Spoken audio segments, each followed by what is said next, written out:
ತುಮಕೂರಿನ ಸಿದ್ಧಾರ್ಥ ಶಿಕ್ಷಣ ಸಂಸ್ಥೆಗಳ ಮೇಲೆ ಇಡಿ ದಾಳಿ ಬೆನ್ನಲ್ಲೇ ಗೃಹ ಸಚಿವ ಡಾಕ್ಟರ್ ಜಿ ಪರಮೇಶ್ವರ್ ನಿವಾಸಕ್ಕೆ ಕಾಂಗ್ರೆಸ್ ನಾಯಕರು ಆಗಮಿಸಿದರು. ಉಪಮುಖ್ಯಮಂತ್ರಿ ಡಿಕೆ ಶಿವಕುಮಾರ್, ಚೆಲುವರಾಯಸ್ವಾಮಿ, ಶ್ರೇಯಸ್ ಪಟೇಲ್, ಮಾಜಿ ಸಂಸದ ಚಂದ್ರಪ್ಪ, ಶಾಸಕ ಎಸಿ ಶ್ರೀನಿವಾಸ್ ಸೇರಿದಂತೆ ಹಲವರು ಪರಂಗೆ ಧೈರ್ಯ ಹೇಳಿದರು. ಇಡಿ ದಾಳಿ ಬಗ್ಗೆ ಪರಮೇಶ್ವರ್ ಜೊತೆ ಚರ್ಚೆ ನಡೆಸಿದ ಕೈ ನಾಯಕರು ಧೃತಿಗೆಡಬೇಡಿ, ಇಂತಹ ಸವಾಲುಗಳನ್ನು ಎದುರಿಸಿ ಸರ್ಕಾರ ನಿಮ್ಮ ಜೊತೆ ಇರುತ್ತೆ ಅಂತ ಅಭಯ ಕೊಟ್ಟರು. ಇಡಿ ದಾಳಿ ಬೆನ್ನಲ್ಲೇ ಪರಮೇಶ್ವರ್ ಮನೆಗೆ ಭೇಟಿ ಬಳಿಕ ಮಾತನಾಡಿದ ಉಪಮುಖ್ಯಮಂತ್ರಿ ಡಿಕೆ ಶಿವಕುಮಾರ್, ಅದು ಚಾರಿಟಬಲ್ ಟ್ರಸ್ಟ್, ಚಾರಿಟಿ ಮಾಡ್ತಾನೆ ಇರ್ತಾರೆ. ಮದುವೆ ಮುಂಜಿ ಸ್ಕೂಲ್ಗೆ ಸಹಾಯ ಮಾಡಿರಬಹುದು. ಕಾಂಗ್ರೆಸ್ನಿಂದ ಇಡೀ ದೇಶದಲ್ಲಿ ಹೋರಾಟ ಮಾಡ್ತೀವಿ. ನ್ಯಾಯಾಲಯದ ಬಗ್ಗೆ ನಂಬಿಕೆ ಇದೆ, ನ್ಯಾಯ ಸಿಗುವ ವಿಶ್ವಾಸ ಇದೆ ಅಂತ ಹೇಳಿದರು. ಇದೇ ವೇಳೆ ಹಲವು ಕಾಂಗ್ರೆಸ್ ನಾಯಕರು ಪರಮೇಶ್ವರ್ಗೆ ಧೈರ್ಯ ತುಂಬಿದ್ದಾರೆ. ಚಾರಿಟಬಲ್ ಇನ್ಸ್ಟಿಟ್ಯೂಷನ್ ಬೇಕಾದಷ್ಟು ಚಾರಿಟಿ ಕೆಲಸಗಳನ್ನೆಲ್ಲ ಮಾಡ್ತಾ ಇರ್ತಾರೆ. ಚಾರಿಟಬಲ್ ಇನ್ಸ್ಟಿಟ್ಯೂಷನ್ ಅಲ್ಲಿ ಬೇಕಾದಷ್ಟು ಚಾರಿಟಿಗಳನ್ನ ನಾವು ಕೊಡ್ತಾ ಇರ್ತೀವಿ. ಯಾವುದೇ ಚಾರಿಟಬಲ್ ಇನ್ಸ್ಟಿಟ್ಯೂಷನ್ ಏನಾದರೂ ಸಣ್ಣ ಪಣ್ಣ ಚಾರಿಟಿ ಆಗಿರ್ಬೋದು. ಮದುವೆ ರೈಡ್ ಆದರೆ ಗಾಬರಿ ಆಗುವಂಥದ್ದು ಏನಿದೆ ಆಗಲಿ, ಕಾನೂನುಬದ್ಧವಾಗಿ ಏನಿದೆ ಅದನ್ನು ನೋಡ್ತಾರೆ. ಹೋಮ್ ಮಿನಿಸ್ಟ್ರು ಅವರು ಈ ವರ್ಷ ಅವ್ರ ತಂದೆ ಕಾಲದಿಂದನೂ ಸಂಸ್ಥೆನ ಕಟ್ಕೊಂಬಂದಿದ್ದಾರೆ. ರಾಜಕೀಯ ಪ್ರೇರಿತ ಅನ್ನೋದ್ರ ಬಗ್ಗೆ ಯಾವುದೇ ಸಂಶಯ ಇಲ್ಲ. ಸೊ ಮಾಡಲಿ ಅದನ್ನು. ಸೊ ಸ್ಪಷ್ಟವಾಗಿ ಕಾನೂನುಬದ್ಧವಾಗಿರೋದ್ರಿಂದ ನಮ್ಮ ಗೃಹ ಸಚಿವರು ಅದರಲ್ಲೇನು ಆತಂಕ. ಸಂಪೂರ್ಣವಾಗಿ ದುರುದ್ದೇಶಪೂರಿತ ಈ ಒಂದು ದಾಳಿ ಇಡೀ ಭಾರತೀಯ ಜನತಾ ಪಾರ್ಟಿ 2014ರಲ್ಲಿ ಅಧಿಕಾರಕ್ಕೆ ಬಂದ ನಂತರ ಯಾರು ಅವರಿಗೆ ಪ್ರಬಲ ವಿರೋಧಿಗಳು ಮತ್ತು ಯಾರು ಅವರ ಸಿದ್ಧಾಂತಕ್ಕೆ ಒಪ್ಪೋದಿಲ್ಲ ಅವರನ್ನ ಇಡಿ, ಐಟಿ, ಸಿಬಿಐ ಮೂಲಕ ಭಯ ಬೀಳಿಸ್ತಕ್ಕಂಥ ಕೆಲಸ ಮಾಡ್ತಾರೆ. ಅದರಲ್ಲೂ ಸಹ ದುರ್ಬಲ ವರ್ಗದವ್ರಿಗೆ ಅನುಕೂಲ ಆಗಲಿ, ದಲಿತರಿಗೆ ಅನುಕೂಲ ಆಗಲಿ ಅಂತ ಬೆಳೆಸಿರ್ತಕ್ಕಂಥ ಈ ಒಂದು ಸಂಸ್ಥೆಯ ಮೇಲೆ ದಾಳಿ ನಡೆದಿರೋದು ನೋಡಿದಾಗ ದಲಿತರ ಒಂದು ಸ್ವಾಭಿಮಾನಕ್ಕೆ ಧಕ್ಕೆ ಬರ್ತಕ್ಕಂಥ ಕೆಲಸವನ್ನ ಮಾಡ್ತಾ ಇದ್ದಾರೆ. ಅದರಿಂದ ಜನೌಷಧ ಕೇಂದ್ರಗಳಿಗೆ ಬ್ರೇಕ್ ವಿಚಾರದ ಬಗ್ಗೆ ಕಮಿಷನರ್ಗಾಗಿ ಜನೌಷಧ ಕೇಂದ್ರಗಳಿಗೆ ಅವಕಾಶವನ್ನು ಕೊಡ್ತಿಲ್ಲ ಎಂದು ಆರ್ ಅಶೋಕ್ ಆರೋಪಿಸಿದರು. ಕಮಿಷನ್ ದಂಧೆಗಾಗಿ ಸರ್ಕಾರಿ ಆಸ್ಪತ್ರೆಗಳಲ್ಲಿ ಜನೌಷಧ ಕೇಂದ್ರ ಬರದಂತೆ ತಡೀತಿದ್ದಾರೆ. ದುಡ್ಡು ಹೊಡೆಯುವ ಸ್ಕೀಮ್ ಹಾಕಿಕೊಂಡಿದೆ ಸರ್ಕಾರ. ಇದು ಬಡ ರೋಗಿಗಳಿಗೆ ಮಾಡಿದ ಅವಮಾನ ಅಂತ ಹೇಳಿದ್ರು. ಶಾಸಕ ಅಶ್ವಥ್ ನಾರಾಯಣ್ ಮಾತನಾಡಿ, ಕಾಂಗ್ರೆಸ್ ಸರ್ಕಾರ ಬಂದ ನಂತರ 200 ಔಷಧಿಗಳು ಆಸ್ಪತ್ರೆಗಳಲ್ಲಿಲ್ಲ. ಯಾಕಂದ್ರೆ ಇವರು ಕೇಳಿದ ಕಮಿಷನ್ ಸಿಗ್ತಿಲ್ಲ. ಇವರು ಸಾವಿನ ಮೇಲೆ ರಾಜಕಾರಣ ಮಾಡೋರು. ಇವರಿಗೆ ಜನೌಷಧ ಕೇಂದ್ರ ನಿಲ್ಲಿಸೋಕೆ ಯಾವ ನೈತಿಕತೆ ಇದೆ? ಜನ ಕಮ್ಮಿ ದುಡ್ಡು ಕೊಟ್ಟು ಔಷಧಿ ಖರೀದಿಸ್ತಾರೆ.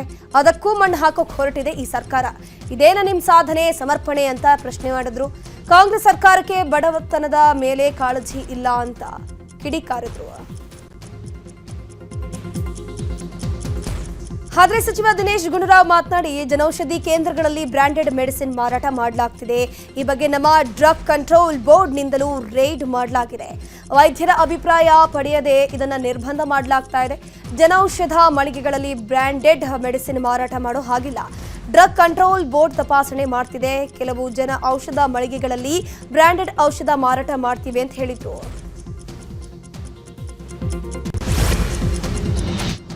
ಈಗ ರಾಜ್ಯಕ್ಕೆ ಸಂಬಂಧಪಟ್ಟಂತಹ ಸುದ್ದಿಗಳು. ಬೀದರ್ನಲ್ಲಿ ಕೋತಿಗಳ ಹಾವಳಿ ನಿಯಂತ್ರಿಸುವಂತೆ ರೈತರು ಪ್ರತಿಭಟನೆ ಮಾಡಿದ್ದಾರೆ. ಪ್ರತಿಭಟನೆ ವೇಳೆ ತಹಸೀಲ್ದಾರ್ ಮತ್ತು ರೈತರ ನಡುವೆ ಮಾತಿನ ಚಕಮಕಿ ನಡೆದಿದೆ. ಬಸವ ಕಲ್ಯಾಣ ತಹಸೀಲ್ದಾರ್ ಕಚೇರಿ ಮುಂದೆ ರೈತರು ಪ್ರತಿಭಟನೆ ಮಾಡಿದ್ರು. ಆ ವೇಳೆ ಗಲಾಟೆ ಕೂಡ ನಡೆಯಿತು.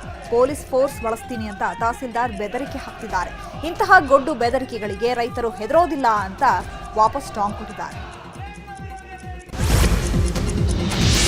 ಸುಂಟರಗಾಳಿಯ ಆರ್ಭಟಕ್ಕೆ ಮರ ಧರೆಗುರುಳಿದ್ದು ಹಾರಿ ಹೋಗಿದೆ ಮನೆಗಳ ಚಾವಣಿ. ಶಿವಮೊಗ್ಗ ಜಿಲ್ಲೆಯ ಹೊಸನಗರ ತಾಲೂಕಿನ ರೆಪ್ಪನ್ಪೇಟೆ ಸಮೀಪದ ಗವಟೂರ್ನಲ್ಲಿ ಘಟನೆ ನಡೆದಿದೆ.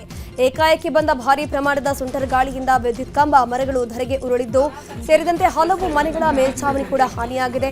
ವಿಚಾರ ತಿಳಿಯುತ್ತಿದ್ದಂತೆ ಸ್ಥಳಕ್ಕೆ ಆಗಮಿಸಿದ ಶಾಸಕ ಬೇಳೂರು ಗೋಪಾಲಕೃಷ್ಣ ಜನರ ಸಮಸ್ಯೆಯನ್ನ ಆಲಿಸಿದ್ರು. ಬೆಂಗಳೂರಿನ ಯಲಹಂಕದಲ್ಲಿ ಮರ ಧಾರಾಶಾಹಿ ಪ್ರಕರಣಕ್ಕೆ ನಿಲ್ಲುವಂತೆ ಕಾಣಿಸ್ತಾ ಇಲ್ಲ. ಬೈಕ್ ಚಲಿಸುತ್ತಿದ್ದಾಗ ಬೃಹತ್ ಮರ ಬಿದ್ದಿದೆ. ಕೂದಲೆಳೆ ಅಂತರದಲ್ಲಿ ಕಾರು ಚಾಲಕ ಬಚಾವಾಗಿದ್ದಾನೆ. ಇಂದು ಮಧ್ಯಾಹ್ನ 3:05 ಈ ಒಂದು ದುರ್ಘಟನೆ ನಡೆದಿದೆ.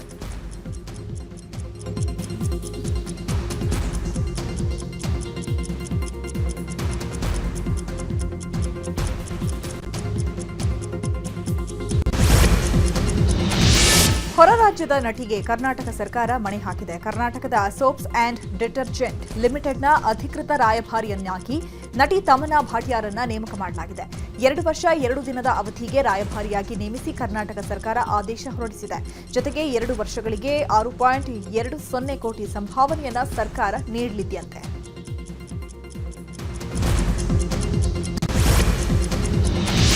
ಮನುಷ್ಯರು ಆಸ್ಪತ್ರೆಗೆ ಬರೋದು ಕಾಮನ್. ಬಾಗಲಕೋಟೆಯಲ್ಲಿ ಮಾತು ಬಾರದ ಮಂಗ ಆಸ್ಪತ್ರೆಗೆ ಬಂದು ಚಿಕಿತ್ಸೆಯನ್ನು ಪಡ್ಕೊಂಡಿದೆ. ಗುಡೂರು ಎಸಿ ಪಶು ಆಸ್ಪತ್ರೆಯಲ್ಲಿ ಅಚ್ಚರಿಯ ಘಟನೆ ನಡೆದಿರುವಂಥದ್ದು. ಗುದದ್ವಾರದಲ್ಲಿ ನೋವು ಇದೆ ಅಂತ ವೈದ್ಯರಿಗೆ ಕೈ ಸನ್ನೆ ಮಾಡುವ ಮೂಲಕ ನೋವನ್ನು ತೋರಿಸಿದೆ. ಬಳಿಕ ಚಿಕಿತ್ಸೆ ಪಡೆದು ಕಪಿರಾಯ ಹೊರಟು ಹೋಗಿದೆ.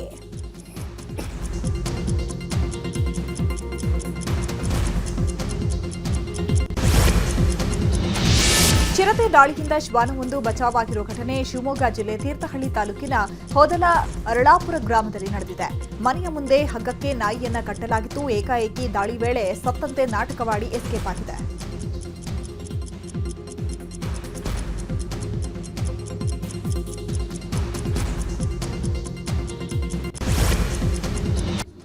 ಈಗ ಕ್ರೈಮ್ ಲೋಕದ ಸುದ್ದಿಗಳನ್ನ ನೋಡ್ತಾ ಹೋಗೋಣ. ಸೂಟ್ಕೇಸ್ನಲ್ಲಿ ಯುವತಿ ಮೃತದೇಹ ಪತ್ತೆ ಪ್ರಕರಣದ ಬಗ್ಗೆ ಬೆಂಗಳೂರು ಗ್ರಾಮಾಂತರ ಎಸ್ಪಿ ಸಿಕೆ ಬಾಬಾ ಮಾತನಾಡಿದ್ದು, ನಿನ್ನೆ ಮಧ್ಯಾಹ್ನ ಅನುಮಾನಾಸ್ಪದ ರೀತಿಯಲ್ಲಿ ಸೂಟ್ಕೇಸ್ನಲ್ಲಿ ಯುವತಿಯ ಮೃತದೇಹ ಪತ್ತೆಯಾಗಿದೆ. ಪರಿಶೀಲನೆ ವೇಳೆ ಬೇರೊಲ್ಲೋ ಕೊಲೆಗೈದು ಸೂಟ್ಕೇಸ್ನಲ್ಲಿ ತುಂಬಿ ರೈಲಿನಲ್ಲಿ ಎಸೆದಿರುವ ಶಂಕೆ ಇದ್ದು, ಸದ್ಯ 6 ತಂಡಗಳು ಪ್ರಕರಣದ ತನಿಖೆಯನ್ನು ಮಾಡ್ತಿದೆ ಅಂತ ಹೇಳಿದರು.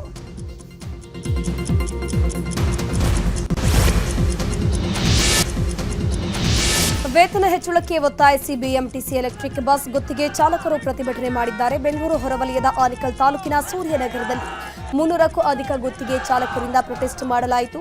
ಇಂದು 12 ಗಂಟೆಗೆ 28 ಎಲೆಕ್ಟ್ರಿಕ್ ಬಸ್ಗಳು ಆಪರೇಟ್ ಆಗಬೇಕಿತ್ತು. ಕರ್ತವ್ಯಕ್ಕೆ ಹಾಜರಾಗದೆ ಗುತ್ತಿಗೆ ಚಾಲಕರು ಪ್ರತಿಭಟನೆ ಮಾಡಿದರು.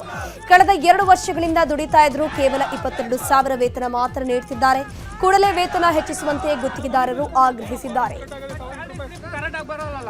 ಈ ಏಜೆನ್ಸಿನಲ್ಲಿ ನಾವು 2 ವರ್ಷದಿಂದ ಕೆಲಸ ಮಾಡ್ಕೊಂಡಿದ್ದು ನಮಗೆ ಯಾವುದೇ ಇನ್ಕ್ರಿಮೆಂಟು ಸಿಕ್ಕಿಲ್ಲ. ಬಂದು ಬೇಸಿಕ್ ಸ್ಯಾಲರಿ ಬಂದು 20,000 ಸ್ಯಾಲರಿ ಇದೆ. ಅದರಲ್ಲಿ PF ಅಂತೇಳಿ 2,000 ಚಿಲ್ಲರೆ ಕಟ್ಟಾಗುತ್ತೆ.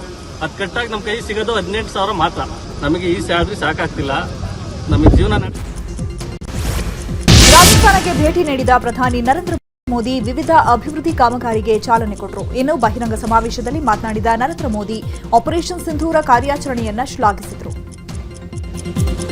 ಪ್ರಧಾನಿ ನರೇಂದ್ರ ಮೋದಿ ರಾಜಸ್ಥಾನ ಪ್ರವಾಸದಲ್ಲಿದ್ದಾರೆ. ಕರ್ಣಿ ಮಾತಾ ದೇಗುಲಕ್ಕೆ ಭೇಟಿ ನೀಡಿದ ಪ್ರಧಾನಿ ಮೋದಿ ದೇವಿಯ ಆಶೀರ್ವಾದ ಪಡೆದಿದ್ದಾರೆ. ಆ ಬಳಿಕ ಜೈಸಲ್ಮೇರ್ನಲ್ಲಿ ಬಹಿರಂಗ ಸಮಾವೇಶವನ್ನು ಉದ್ದೇಶಿಸಿ ಪ್ರಧಾನಿ ಮೋದಿ ಮಾತನಾಡಿದರು. ಅಲ್ಲಿಂದ ನೇರವಾಗಿ ನಾಲ್ ಏರ್ವೇಸ್ಗೆ ಪ್ರಧಾನಿ ಮೋದಿ ತೆರಳಿದ್ದಾರೆ. देशवासियों से कहता हूं, जो सिंदूर मिटाने निकले थे,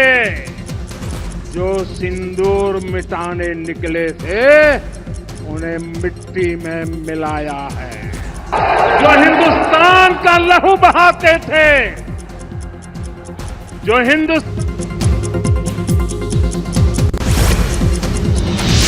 ಜಮ್ಮು ಕಾಶ್ಮೀರದಲ್ಲಿ ಉಗ್ರರ ಉಪಟಳ ಹೆಚ್ಚಾಗ್ತಾ ಇದೆ. ಕಿಶ್ತ್ವಾರ್ನಲ್ಲಿ ಸೇನಾಪಡೆ ಹಾಗೂ ಭಯೋತ್ಪಾದಕರ ನಡುವೆ ಗುಂಡಿನ ಚಕಮಕಿ ನಡೆದಿದೆ. ಸೇನೆ ಪ್ರತಿದಾಳಿ ನಡೆಸಿದ್ದು 3 ಜೈಷ್ ಉಗ್ರರನ್ನ ಹತ್ಯೆ ಮಾಡಲಾಗಿದೆ. ವಕ್ಫ್ ತಿದ್ದುಪಡಿ ಕಾಯ್ದೆ ಸಂವಿಧಾನಿಕ ಮಾನ್ಯತೆಯನ್ನ ಪ್ರಶ್ನಿಸಿ ಸಲ್ಲಿಕೆಯಾಗಿದ್ದ ಅರ್ಜಿ ವಿಚಾರಣೆಯನ್ನ ಸುಪ್ರೀಂ ಕೋರ್ಟ್ ಮುಗಿಸಿದೆ. ಮಧ್ಯಂತರ ಆದೇಶ ಮಾಡಲು ಅರ್ಜಿದಾರರು ಮನವಿ ಮಾಡಿದ್ರು. ಇದೀಗ ಮಧ್ಯಂತರ ಆದೇಶ ಮಾಡಲು ಸುಪ್ರೀಂ ಕೋರ್ಟ್ ಸಮಯ ಕಾಯ್ದಿರಿಸಿದೆ. ಕೇಂದ್ರ ಸರ್ಕಾರ ಜಾರಿ ಮಾಡಿದ್ದ ವಕ್ಫ್ ಕಾಯ್ದೆಗೆ ಸಾಕಷ್ಟು ವಿರೋಧ ಕೇಳಿಬಂದಿತ್ತು.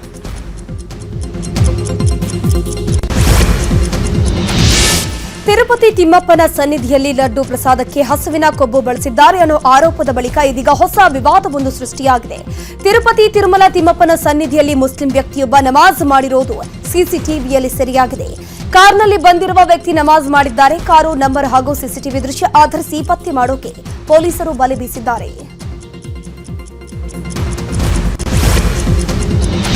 ಐಪಿಎಲ್ ಟೂರ್ನಿಯಲ್ಲಿ ಭರ್ಜರಿ ಬ್ಯಾಟಿಂಗ್ ಮಾಡುವ ಮೂಲಕ ವಿಶ್ವವನ್ನೇ ನಿಬ್ಬೆರಗಾಗಿ ಮಾಡಿದ ವೈಭವ್ ಸೂರ್ಯವಂಶಿಗೆ ಭಾರತ ಕ್ರಿಕೆಟ್ನ ಅಂಡರ್-19 ತಂಡದಲ್ಲಿ ಸ್ಥಾನ ಲಭಿಸಿದೆ. ಗುರುವಾರ ಇಂಗ್ಲೆಂಡ್ ಪ್ರವಾಸಕ್ಕೆ ತಂಡ ಆಯ್ಕೆ ಮಾಡಿದ್ದು ಆಯುಷ್ ನಾಯಕನಾಗಿ ಆಯ್ಕೆಯಾಗಿದ್ದಾರೆ.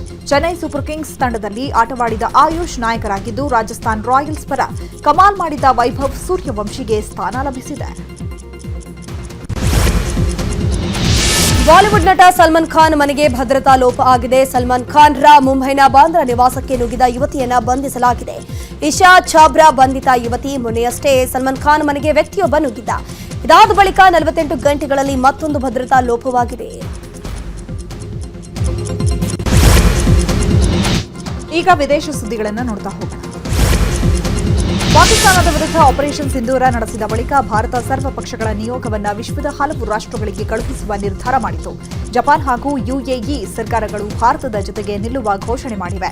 ಡಾಕ್ಟರ್ ಶ್ರೀಕಾಂತ್ ಶಿಂದೆ ನೇತೃತ್ವದ ನಿಯೋಗ ಯುಎಇಗೆ ಭೇಟಿ ನೀಡಿದ್ದು ಅಲ್ಲಿನ ಸರ್ಕಾರಕ್ಕೆ ಪಾಕಿಸ್ತಾನದ ಕುತಂತ್ರದ ಬಗ್ಗೆ ಮಾಹಿತಿ ನೀಡಿದೆ. ಇನ್ನು ಜಪಾನ್ಗೆ ಸಂಜಯ್ ಕುಮಾರ್ ಝಾ ನೇತೃತ್ವದ ತಂಡ ತೆರಳಿದ್ದು ಎರಡೂ ದೇಶಗಳಲ್ಲೂ ಭಾರತಕ್ಕೆ ಬೆಂಬಲ ವ್ಯಕ್ತವಾಗಿದೆ. ಪಾಕಿಸ್ತಾನ ಭಾರತೀಯ ಹೈಕಮಿಷನ್ ಸಿಬ್ಬಂದಿ ಒಬ್ಬರನ್ನು ಉಚ್ಚಾಟನೆ ಮಾಡುವುದಾಗಿ ಘೋಷಣೆ ಮಾಡಿದೆ. ಬೇಹುಗಾರಿಕೆಯಲ್ಲಿ ತೊಡಗಿರುವಂತಹ ಆರೋಪದ ಮೇಲೆ ಪಾಕಿಸ್ತಾನ ಹೈಕಮಿಷನ್ನಲ್ಲಿ ಕೆಲಸ ಮಾಡುತ್ತಿರುವಂತಹ ಪಾಕಿಸ್ತಾನಿ ಅಧಿಕಾರಿಯೊಬ್ಬರನ್ನ ನಿನ್ನೆ ಭಾರತ ಹೊರಹಾಕಿತ್ತು. ಇದೀಗ 24 ಗಂಟೆಗಳ ಒಳಗೆ ಪಾಕಿಸ್ತಾನ ತೊರೆಯುವಂತೆ ಭಾರತೀಯ ಹೈಕಮಿಷನರ್ಗೆ ನಿರ್ದೇಶಿಸಲಾಗಿದೆ. ಇಸ್ರೇಲ್ ರಾಯಭಾರ ಕಚೇರಿಯ ಇಬ್ಬರು ಅಧಿಕಾರಿಗಳನ್ನ ಗುಂಡಿಟ್ಟು ಹತ್ಯೆ ಮಾಡಿದ ಘಟನೆ ಅಮೆರಿಕದ ವಾಷಿಂಗ್ಟನ್ ಡಿಸಿಯಲ್ಲಿ ನಡೆದಿದೆ. ಜೇವಿಶ್ ಮ್ಯೂಸಿಯಂ ಮುಂದೆ ರಾತ್ರಿ ಕಾರ್ಯಕ್ರಮ ಆಯೋಜನೆಗೊಂಡಿದ್ದು ಈ ಕಾರ್ಯಕ್ರಮದಲ್ಲಿ ಭಾಗಿಯಾಗಿ ಹೊರಡುತ್ತಿದ್ದಾಗ ಗುಂಡಿನ ದಾಳಿಯಾಗಿದೆ.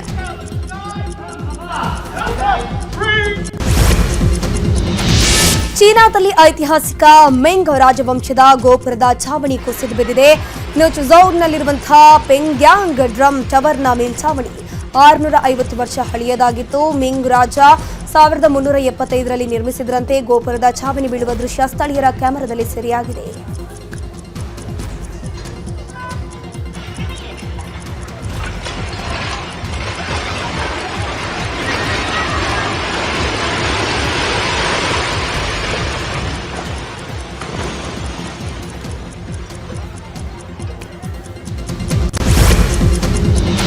ಅಮೆರಿಕ ಅಧ್ಯಕ್ಷ ಡೊನಾಲ್ಡ್ ಟ್ರಂಪ್ ವರದಿಗಾರನ ಮೇಲೆ ಕೋಪತಾಪ ಪ್ರದರ್ಶನ ಮಾಡಿದ್ದಾರೆ. ದಕ್ಷಿಣ ಆಫ್ರಿಕಾ ಅಧ್ಯಕ್ಷರ ಜೊತೆಗಿನ ಸಭೆ ಬಳಿಕ ಜಂಟಿ ಸುದ್ದಿಗೋಷ್ಠಿ ಮಾಡುವಾಗ ಟ್ರಂಪ್ ತಾಳ್ಮೆ ಕಳ್ಕೊಂಡು ಇಲ್ಲಿಂದ ಎದ್ದು ಹೊರಗೆ ಹೋಗುವಂತ ದಬಾಯಿಸಿದ್ದಾರೆ. ಕತಾರ್ನಿಂದ ವಿಮಾನ ಗಿಫ್ಟ್ ಕೊಟ್ಟಿರುವ ಬಗ್ಗೆ ಪ್ರಶ್ನೆ ಕೇಳಲು ಮುಂದಾದ ವೇಳೆ ಈ ರೀತಿಯ ಘಟನೆ ನಡೆದಿದೆ.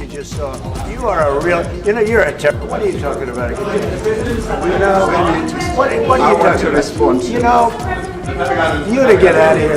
What does this have to do with the Qatari jet? They're giving the United States Air Force a jet, okay? And it's a great thing. We're talking about a lot of other things. It's NBC trying to get off the subject of what you just saw. You are a real, you're a terrible reporter. Number one, you don't have what it takes to be a reporter. You're not smart enough. But for you to go into a subject about a jet that was given to the United States Air Force, which is a very nice thing.